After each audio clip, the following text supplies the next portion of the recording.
ಒಬ್ಬ ಮಿನಿಸ್ಟ್ರು ಕಡೆ ಫ್ಯಾಮಿಲಿ, ಇನ್ನೊಂದು ಕಡೆನೂ ಅವಳು ತುಂಬ ಹೈ ಎಜುಕೇಟೆಡ್ ಲೇಡಿ. ಮದುವೆ ಆಗಿದೆ, ಪ್ಯಾಲೇಸ್ ಗ್ರೌಂಡಲ್ಲಿ ಮದುವೆ ಮಾಡಿದ್ದಾರೆ. ಅದ್ದೂರಿಯಾಗಿ ಒಂದು 5-5 kg ಚಿನ್ನ ಕೊಟ್ಕೊಂಡಿದ್ದಾರೆ ಒಬ್ಬೊಬ್ರಿಗೆ. ಕೊನೆಗೆ ನನ್ನ ಹತ್ರ ಬಂತ ಕೇಸು. ಬಂದಾಗ, ಇಲ್ಲಮ್ಮ, ಹುಡುಗ ಚೆನ್ನಾಗಿದ್ದಾನೆ, ತುಂಬ ಚೆನ್ನಾಗಿದ್ದಾನೆ, ಹೈಟ್ ಒಳ್ಳೆ 6.2 ಏನೋ ಇದ್ದಾನೆ, ಒಳ್ಳೆ ಹೈಟ್ ಇದ್ದಾನೆ, ಪರ್ಸನಾಲಿಟಿ ಇದ್ದಾನೆ, ಚೆನ್ನಾಗಿದ್ದಾನೆ, ತುಂಬ ಚೆನ್ನಾಗಿದ್ದಾನೆ, ಯಾಕೆ ಡೈವರ್ಸ್? ನೀವಿಬ್ಬರು ಮದುವೆ ಮಾಡ್ಕೊಳ್ಳೋಕ್ಕಿಂತ ಅವಳು ಸ್ವಲ್ಪ ಕಡಿಮೆ ಓದಿದ್ದಾನೆ, ಇವಳು ಜಾಸ್ತಿ ಓದಿದ್ದಾಳೆ, ಪರವಾಗಿಲ್ಲ, ಏನಂತ ಈಗ ನೀನೇ ಒಪ್ಕೊಂಡು ಮದುವೆ ಮಾಡ್ಕೊಂಡಿದ್ಯಲ್ವ? ಹೌದು. ಇಲ್ಲ, ನನಗೆ ಬೇಡ. ಅವಳಿಗೆ ಬಾಯಿ ಬಿಟ್ಟು ಹೇಳ್ತಾ ಇಲ್ಲ.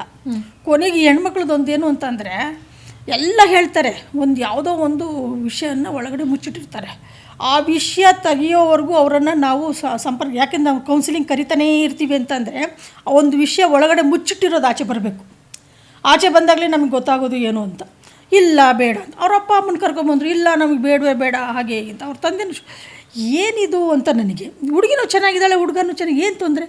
ಆಮೇಲೆ, ಇಲ್ಲ ನೋಡಿ ಮೇಡಮ್, ನಮ್ಮ ಮನೇಲಿ ಎಲ್ಲ ಇದೆ, ಅವಳಿಗೆ ಕಾರಿದೆ, 2-3 ಕಾರ್ಗಳಿವೆ, ಎಲ್ಲಿ ಬೇಕಾದರೂ ಹೋಗ್ಬೋದು, ಎಲ್ಲಿ ಬೇಕಾದರೂ ಬರ್ಬೋದು ಮೇಡಮ್, ಅತಿ ಶ್ರೀಮಂತ ಇದೆ, ಎಲ್ಲ ಇದೆ. ನಾನು ಹೇಳಲೇಬೇಕಾ ನಿಮಗೆ? ಹೇಳಮ್ಮ, ಹೇಳ್ಬಿಡು, ನಾನು ಯಾರಿಗೂ ಹೇಳಲ್ಲ, ಹೇಳು. ಇಲ್ಲ, ಅವ್ನು ಗಂಡಸೇ ಅಲ್ಲ, ಅಂಥ ಗಂಡಸನ ಜೊತೆ ನಾನು ಹೆಂಗೆ ಜೀವನ ಮಾಡಲಿ? ಎಲ್ಲ ಇದೆ, ಎಲ್ಲ ಸವಲತ್ತುಗಳಿವೆ, ಆ ಸವಲತ್ತುಗಳ ಜೊತೆಗೆ ಬದುಕಲ್ಲ ನಾನು?